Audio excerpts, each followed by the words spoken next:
Hello, everybody.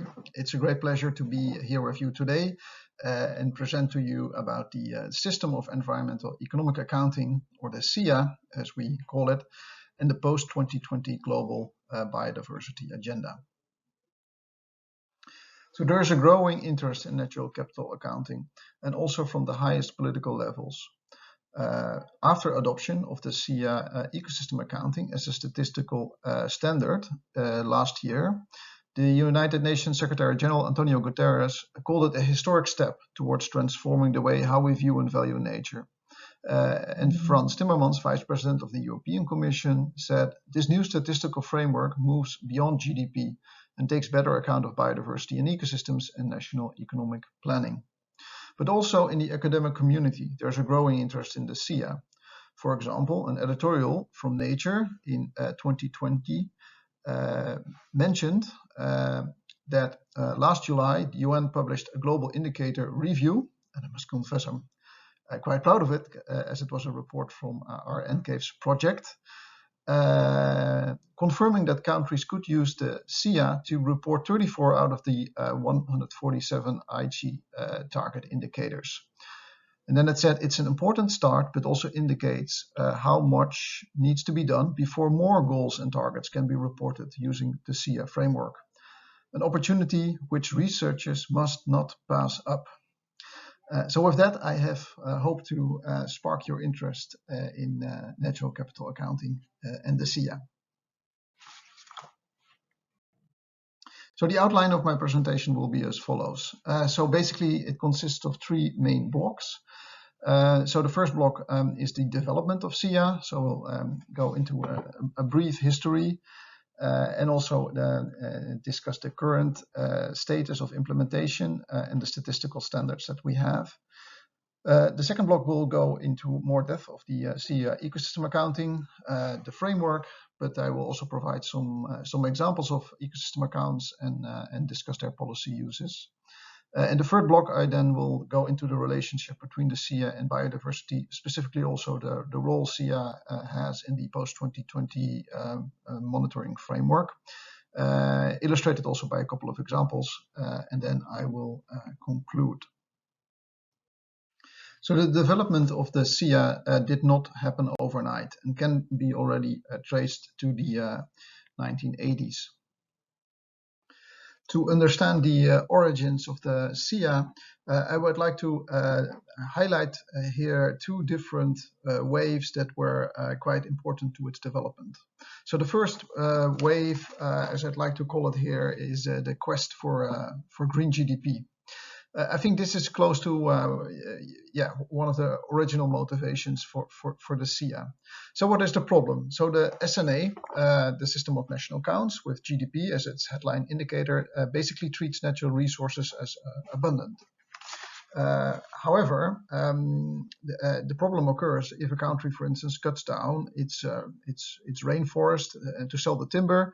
It would boost its GDP, but by doing so, of course, it would undermine its potential to continue to generate that income in the future. In other words, GDP is a poor measure of the sustainability of economic development.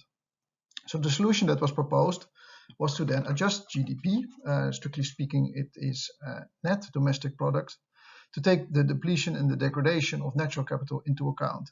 Similar, for instance, how the so-called depreciation or consumption of fixed capital of produced assets is being costed to get to a measure of net domestic product.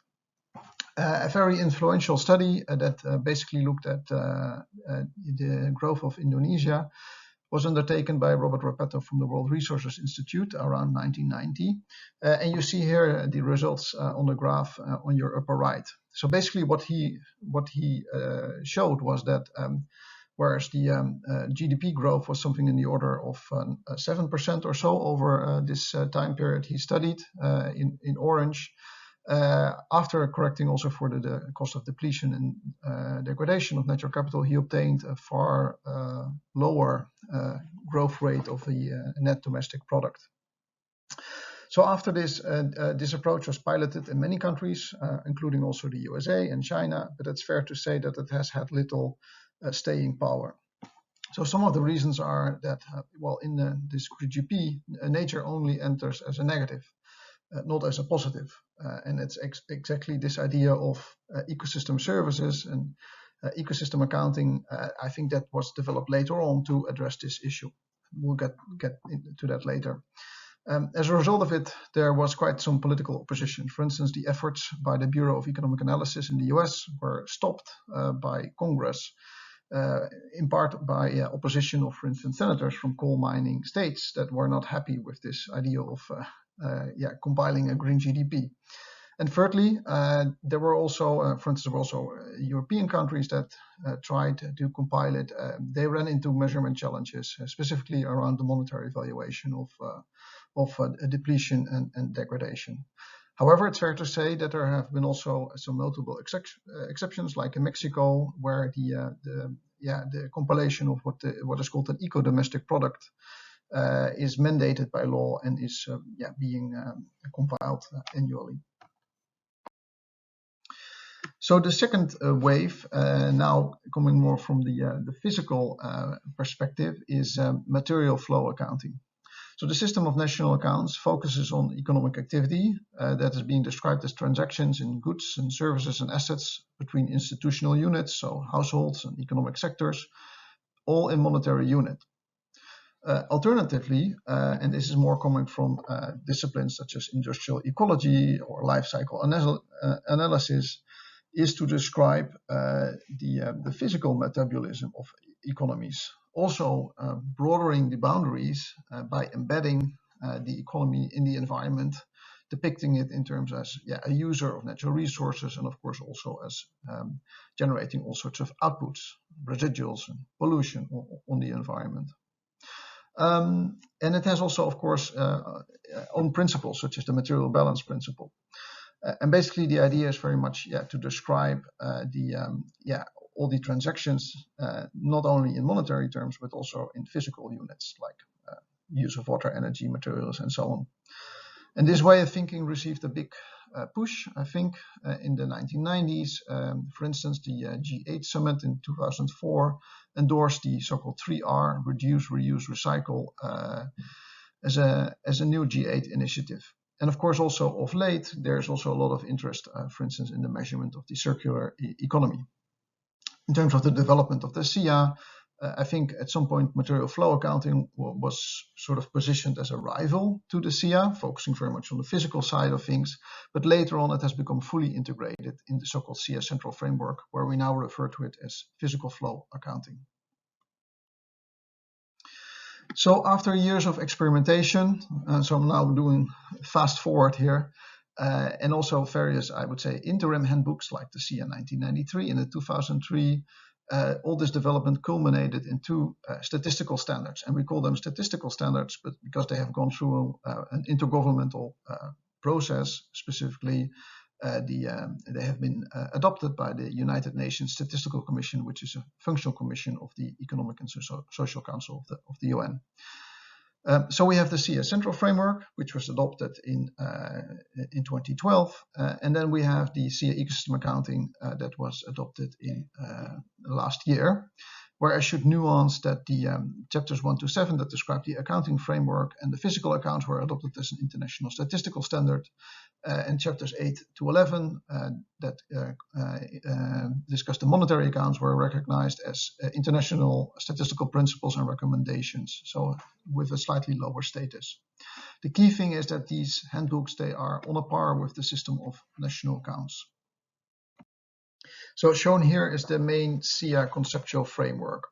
So key is that the economy depicted here in yellow is being embedded in the environment, and it showcases these basically these interrelationships between the economy and the environment. So economy drawing both natural inputs as well as what we now call ecosystem services. And at the same time, also provides all sorts of pressures on the environment in the form of all sorts of residuals, such as emissions, wastewater, and so on.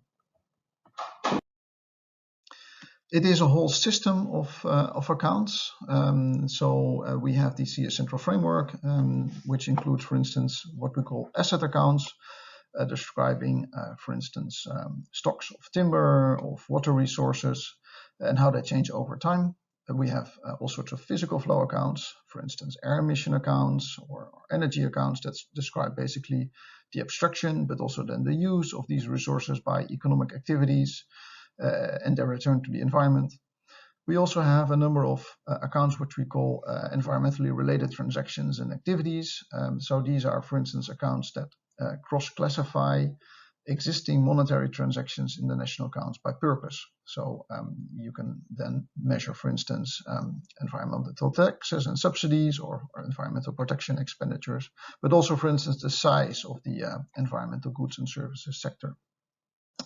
Then we have a number of handbooks that provide additional sectoral detail, for instance, for water and energy.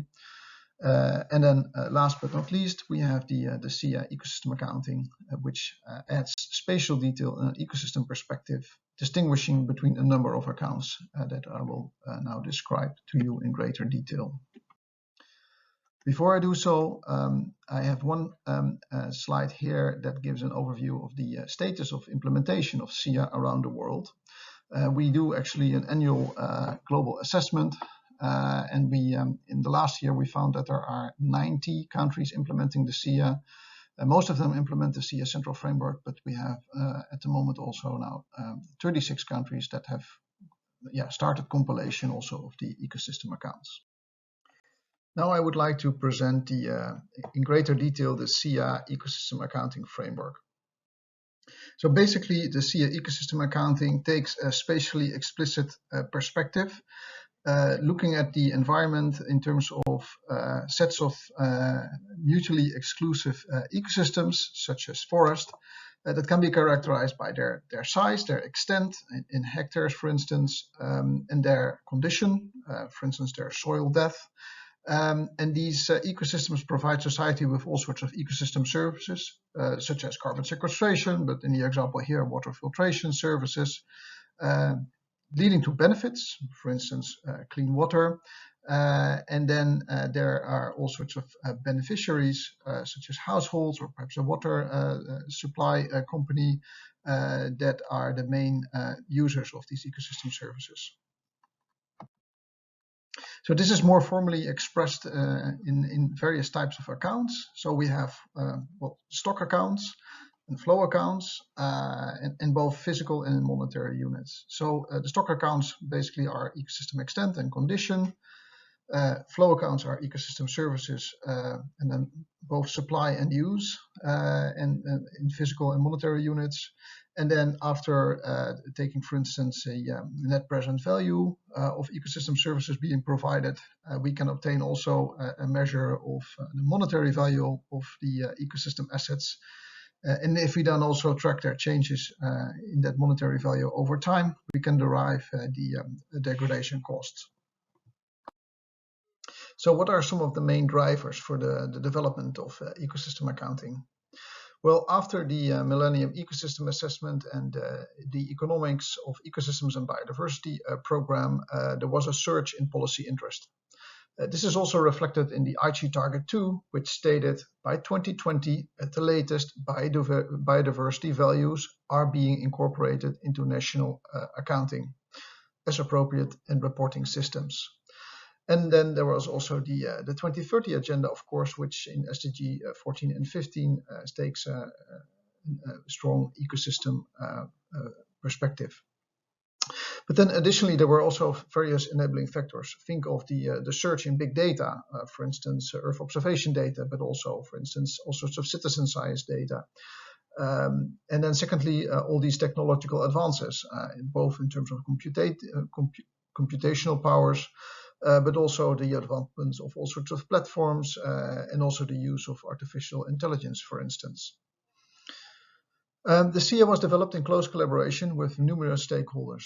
These include, of course, the statistical community, but also the biodiversity community, for instance, the Secretariat of the CBD, the IPBES, the International Conservation Union, but also certain environmental NGOs such as Conservation International, and of course also with the scientific community, for instance, the Earth observation community, GeoBon, but also those involved in ecosystem services modeling.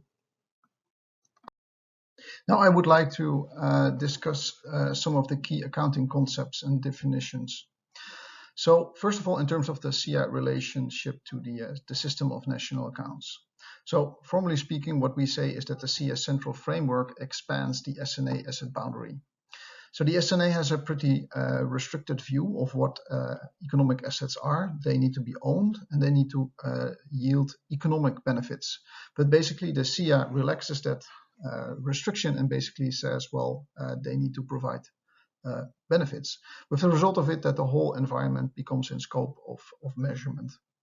Secondly, the SEEA ecosystem accounting expands also what we call the SNA production boundary, recognizing ecosystem services as outputs. Ecosystem services are defined as contributions to benefits used by people, and I've underlined here the word contributions to make clear that they are not always equivalent to benefits. To give an example, something like crops, they are already transacted in the economy.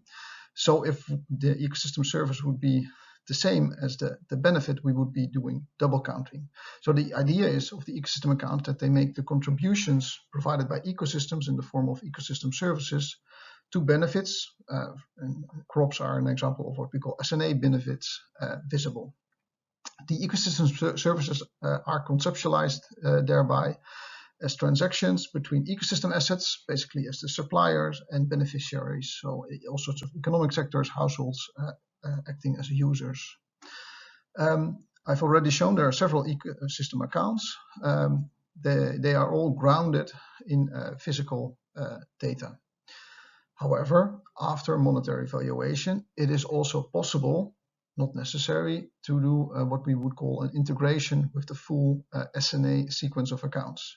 So basically what you would find is that you would have additional output, so basically add to GDP with so-called non-SNA benefits, for instance, things like carbon sequestration and so on. Secondly, after the development of these monetary ecosystem asset accounts, and their changes over time, you would find also degradation costs, and these can be costed to some of the main aggregates in the sequence of accounts. So this is, I think, very much in line with this notion that we had before of green GDP, but now quite different. And thirdly, we would also find what we call extended balance sheets. So in the SNA, we have already, for instance, the value of produced assets and how that changes over time. But we would complement it now also with quite a comprehensive view of natural capital. And this idea is very much in line with what also, for instance, the Changing Wealth of Nations and Inclusive Wealth reports by the World Bank and by UNEP. So basically, the idea is that we all start with what we call an ecosystem accounting area. This can be a country, it can also be a watershed or a subnational area, where we describe then all the ecosystems that make up that area, distinguishing between individual ecosystem assets, let's say specific croplands, and then after aggregation, different ecosystem types. The SEEA EA endorses the IUCN Global Ecosystem Typology as international reference classification. It consists of 6 levels, starting with the realms, and we have biomes, and then at the third level we have ecosystem functional groups, and that's the level in which SEEA recommends to compile what we call ecosystem extent condition and ecosystem services accounts. SEEA EA includes a reference list of 25 I think most commonly used ecosystem services. It's not formally speaking what we call a statistical classification, but it provides, I think, a very useful starting point for anybody basically doing research on ecosystem services. These ecosystem services also come with suggested units and well, definitions, and also units in which they can be expressed. Now I would like to give an example. This is from the ecosystem accounts that have been developed in the EU over the course of several years, referenced here in this publication by Wiesner et al. I also wanted to mention here that there is already an existing EU directive on environmental economic accounting that covers 6 central framework modules, but that's currently being expanded also to include ecosystem accounts, as well as forest accounts and environmental subsidies accounts. So basically, this is the example of the map that's being used to compile an ecosystem extent account. It's being driven by the herein land cover data that have been aggregated into 9 broad ecosystem types. And basically, if you then compare these maps over time, summarize them in an accounting structure, what I found, for instance, was that the urban ecosystems increased in extent by about 6% between 2000 and 2018 at the expense of farmland and semi-natural ecosystems. What is also interesting is that they also compared the changes in extent between Natura 2000 areas and outside, luckily they confirmed also that the changes in the extent of semi-natural ecosystem types was mostly smaller within Natura areas. So this is an example of a so-called condition account specifically for forest.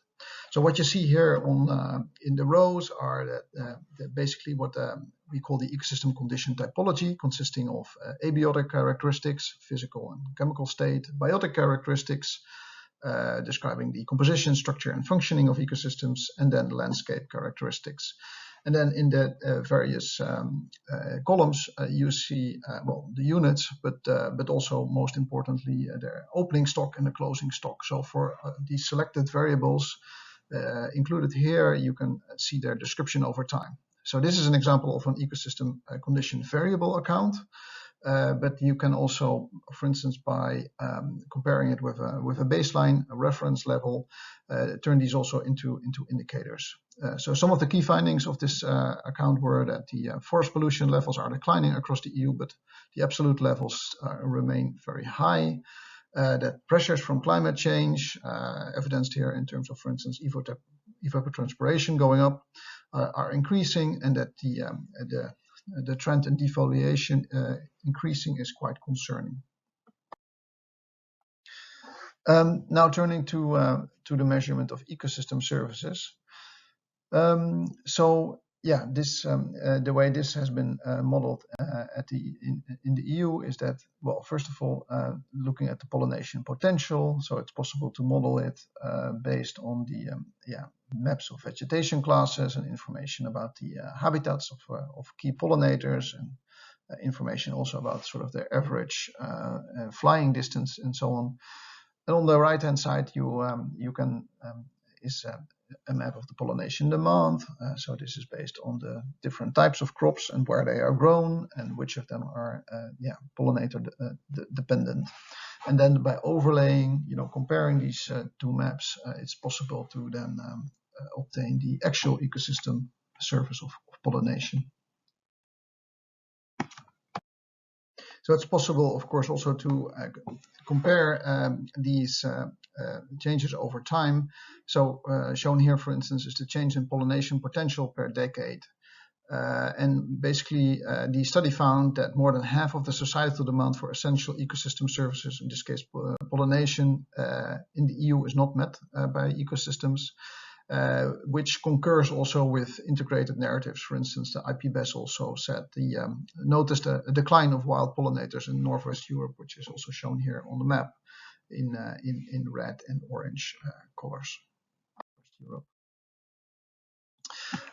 This is an example of one ecosystem service, but in the EU project they measured a whole bunch of them. So this is actually the ecosystem services account that they obtained for 7 different ecosystem services.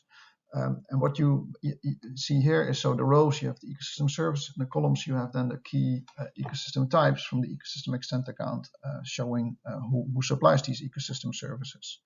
And this is expressed here in monetary units. And some of the findings are that the monetary value of these ecosystem services assessed was about 172 billion, with forest delivering almost 50% of that value. Well, this was an example from sort of a supranational level. You can also do it at a subnational level. So this is from South Africa, where in the KwaZulu-Natal province they assessed 11 different ecosystem services, comparing 2 different years, compiled physical supply and use tables. And the example here is actually of a physical supply table, but then also used it to compile a monetary ecosystem asset account. So in order to understand also the value of the ecosystem capital and how that is changing over time. So there's a range of policy uses of ecosystem accounts.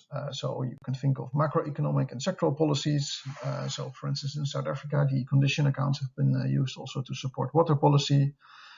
In the Netherlands, a specific thematic account for carbon, looking also at carbon stocks and carbon sequestration, have been influential in informing climate change mitigation plans, specifically issues around drained peatlands. In China, the ecosystem accounts have been used to support eco-compensation policies and also policies, land use policies. So, for instance, where to protect ecosystems. The accounts can also be used for what we call policy scenario analysis. So, for instance, in Indonesia, they have been used to assess the impact of changes in peatland ecosystems. And with the KwaZulu-Natal accounts, they have been used to assess land degradation neutrality policies. And last but not least, the accounts can also be used for monitoring and reporting, for the Sustainable Development Goals, but also for the global biodiversity framework. So in this third block, I want to go into more detail into how the SEEA ecosystem accounting can inform the post-2020 global biodiversity framework. So first of all, how does SEEA capture biodiversity? Well, it starts from the CBD definition of biodiversity, which includes diversity within species, between species, and of ecosystem. However, it's fair to say that the SEEA EA doesn't capture all aspects of biodiversity. This is why it rather speaks about accounting for biodiversity rather than biodiversity accounting. And this is described in chapter 13 on what we call thematic accounts. So for instance, it doesn't include genetic diversity, and there also are some issues around beta and gamma diversity.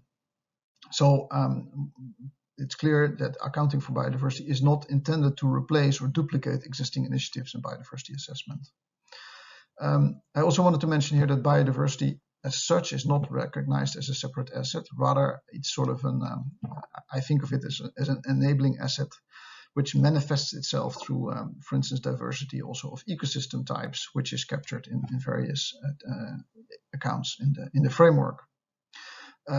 So there's no single biodiversity account, and various ecosystem accounts account for different aspects of biodiversity. So the subsidiary body on scientific, technical, and technological advice, the SAPSTA, at its meeting in 2021, recognized the value of aligning national monitoring with the SEEA statistical standard. As a result of it, the SEEA is now being proposed as the methodological basis for several headline indicators in the provisional monitoring framework of the post-2020 global biodiversity framework.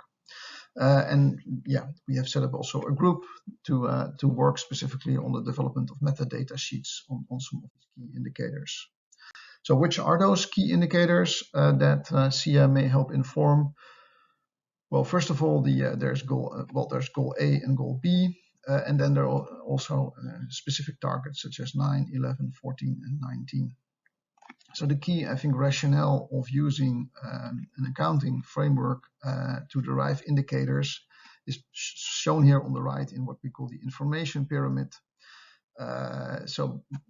two advantages is that the resulting indicators that you derive are also internally consistent with one another.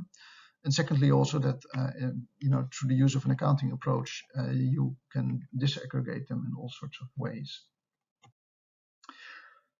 So goal A is basically so one of the key indicators there is the extent of selected natural and modified ecosystems, there a reference is made to the SEEA, specifically the ecosystem extent account. So this, to give an example of an illustration, and this is from Brazil, where they use the ecosystem extent account that they developed by biomes. And for instance, here that showed that the Brazilian terrestrial biomes lost about 500,000 square kilometers of their natural areas due to a conversion into modified areas, such as land used for crops and grazing. This is shown here specifically they distinguish between 6 main biomes, but this is the Amazonia and Cerrado, where we see quite large reductions in natural areas. So the second example is goal B, which currently reads in terms of proposed indicator national environmental economic accounts of ecosystem services, with as proposed disaggregations by ecosystem type and type of service, with again the SEEA as a methodological basis. I would like to emphasize here that I think the precise indicator, and here a reference is made still to the concept of gross ecosystem product, which would be the sum total of ecosystem services being provided, are still under discussion, and also alternative ways of aggregating are being discussed as a methodological basis. An example here is from China, where we looked at as part of the NCAPES project also the monetary valuation of quite a large set of ecosystem services that you see here in the various rows, findings were that regulating services were accounted for almost 60% of the total ecosystem services, and this is for one of the provinces in China, Guangxi. And the total value of ecosystem services as a percentage of GDP was around 50%, and actually declining over time. Okay, so this brings me to conclusions about the road ahead. So with the adoption of the SEEA ecosystem accounting framework, the focus is now on country implementation. We've developed an implementation strategy, hoping to have 60 countries compiling ecosystem accounts by 2025. So here too, we're doing all sorts of activities. We're developing guidelines, for instance, for biophysical modeling, evaluation of ecosystem services. We also have developed all sorts of tools like ARIES for SEEA, Explorer, that lower the barriers for countries or researchers that want to start compiling ecosystem accounts.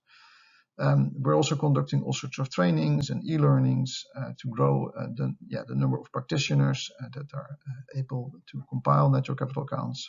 And then there are also a lot of country projects also with like other international organizations like the World Bank and UNEP are also having these country support implementation projects. We will also continue to work closely with the biodiversity community in terms of indicator developments, also at the country level, to see how the accounts can support also the quantitative aspects of the NBSAPs, so the National Biodiversity Strategies and Action Plans, also continue to work closely with, for instance, with the IUCN, which adopted also a motion towards a policy in natural capital. We'll continue also with our methodological developments. We have formed different expert groups working also, for instance, on oceans. And then finally, I think quite an exciting development is the alignment with the private sector and natural capital accounting